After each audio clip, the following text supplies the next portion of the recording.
In this video, I'll be showing you the ways to change reason in Instagram Reels. So in order to change reason in Instagram Reel, you have to follow the steps. First of all, make sure that the application is completely up to date. And then to begin with, go ahead and open up your Instagram application and log in into your account. When you're logged in, it's going to take you to the page, which is going to look something like this. So basically, when you open up a reel, let's say that this is the particular one. Let me go with this one.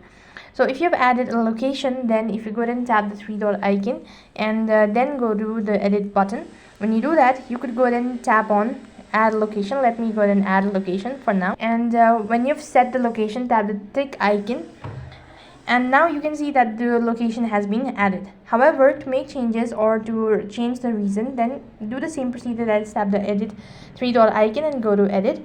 And here you could go ahead and change your location just by tapping on the cross icon located right over here. And one more time, go ahead and type in the location that you wish to change it with. I'm gonna go with this one and tap the tick icon. However, in some cases, if you're unable to do it so, then what you can do is you can just exit out of your Instagram and long press on it and go to the app info page.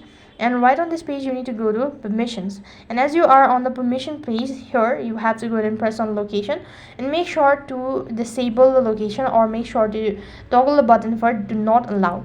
And this is going to stop you from adding location. And that's basically how you can do it, or that's how you can change reason in Instagram Reels. That is all for this video. I hope the video was helpful. And make sure to like, share and subscribe to our channel. Thank you for watching. See you in the next video.